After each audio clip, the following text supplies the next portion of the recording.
आप सभी को गोपिका सखी की तरफ से नवरात्रों की हार्दिक शुभकामनाएं। दोस्तों, हमारा दुर्गा सप्तशती का पाठ चल रहा है। 8 अध्याय हो चुके हैं। आज हम 9वां अध्याय शुरू करेंगे।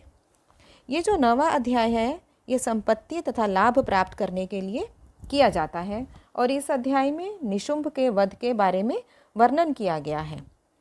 तो 9वां अध्याय शुरू करने से पहले एक बार माता रानी का जो सबसे प्रिय मंत्र है उसका हम उच्चारण कर लेते हैं।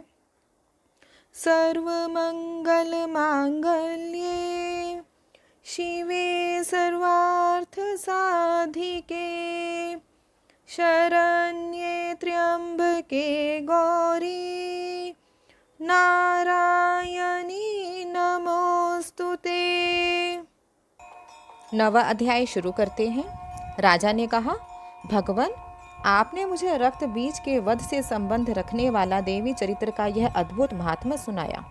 अब रक्त बीज के मारे जाने के कारण अत्यंत क्रोधित शुंभ और निशुंभ ने जो कर्म किया उसको मैं सुनना चाहता हूँ। ऋषि बोले, राजन, संग्राम में रक्त बीज तथा अन्य दैत्यों के मारे जाने पर शुंभ और निशुंभ के क्रोध का पारावार न रहा। अपनी विशाल सेना को इस प्रकार मारी जाती देख निशुंभ क्रोध में भरकर देवी की ओर दौड़ा। उसके साथ असुरों की प्रधान सेना थी। उसके आगे पीछे तथा पार्श्व भाग में बड़े बड़े असुर थे, जो क्रोध से होठ चबाते हुए देवी को मार डालने के लिए आए। महाबली शुंभ भी अपनी सेना के साथ मातृगणों से युद्ध करता हुआ क्रोधवश चंडिका को मारने के लिए आ पहुंचा। तब देवी के साथ शुंभ और निशुंभ का घोर संग्राम छिड़ गया। वे दोनों मेघों की भांति बाणों की भीषण वर्षा कर रहे थे। दोनों के चलाए हुए बाणों को चंडिका ने अपने बाणों से तुरंत काट डाला और शस्त्रों की वर्षा करके उन दैत्य पतियों के अंगों को भी चोट पहुंचाई। निशुंभ ने तीक्ष्ण तलवार और चमकती हुई ढाल लेकर देवी की श्रेष्ठ सवारी सिंह के माथे पर प्रहार किया।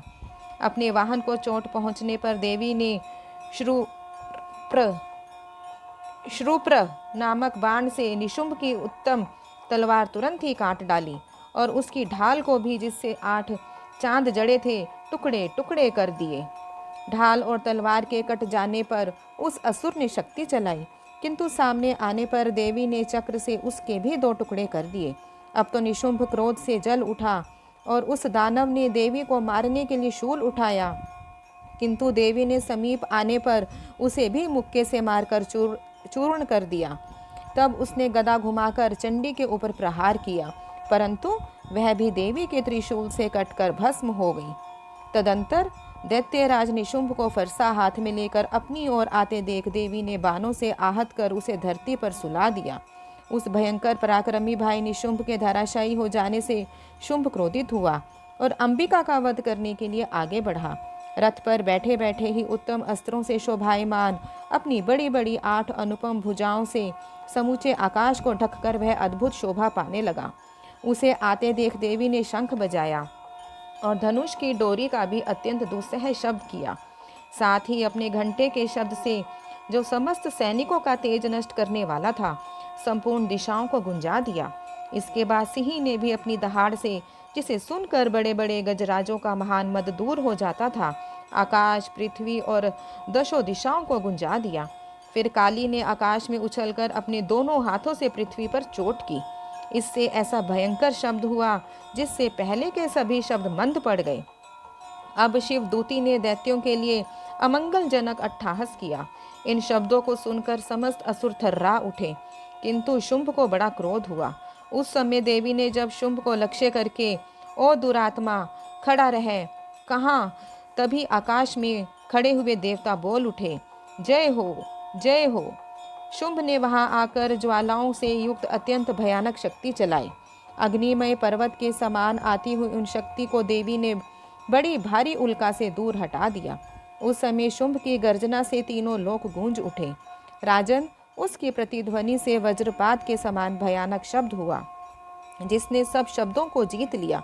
शुंभ के चलाए हुए बाणों को देवी ने और देवी के चलाए हुए बाणों को शुंभ ने अपने भयंकर बाणों द्वारा सैकड़ों और हजारों खंड कर दिए। तब क्रोध में भरी हुई चंडिका ने शुंभ पर शूल से प्रहार किया, जिससे मूर्छित हो वह पृथ्वी पर गिर पड़ा।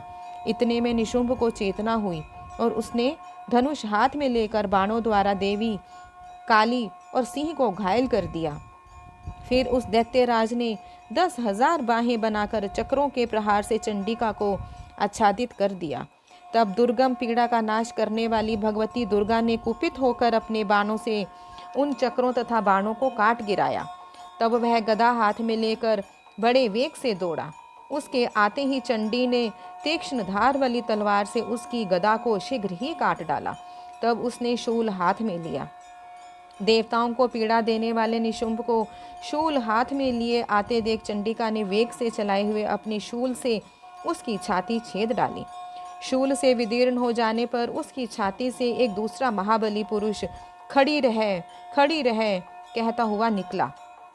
उस निकलते हुए पुरुष की बात सुनकर देवी अट्टहास से कर हंस पड़ी और खड्ग से उन्होंने उसका मस्तक काट डाला। फिर तो वह पृथ्वी पर गिर पड़ा। तत्पश्चात सिंह अपनी दाढ़ों से असुरों की गर्दनें कुचल कर खाने लगा। यह बड़ा भीषण दृश्य था। उधर काली तथा शिवदूती ने भी अन्य दैत्यों का भक्षण आरंभ किया। कौमारी की शक्ति से विदीर्ण होकर कितने ही महादैत्य नष्ट हो गए। ब्रह्माणी के मंत्र पूत जल से निस्तेज होकर कितने ही भाग खड़े हुए। कितने ही दैत्य महेश्वरी के त्रिशूल से छिन्न भिन्न हो खेत रहे। वाराही के थूथन की चोट से कितनों का पृथ्वी पर कचूमर निकल गया। वैष्णवी ने भी अपने चक्र से दानवों के टुकड़े टुकड़े कर डाले। ऐन्द्री के हाथ से छूटे हुए वज्र से भी कितने ही प्राणों से हाथ धो बैठे। कुछ असुर नष्ट हो गए, कुछ उस महायुद्ध से भाग गए तथा कितने ही काली शिवदूती तथा सिंह के ग्रास बन गए। इति निशुंभ वध नामक नवा अध्याय समाप्त। आप सबको जय माता की, जय माता की, जय माता की।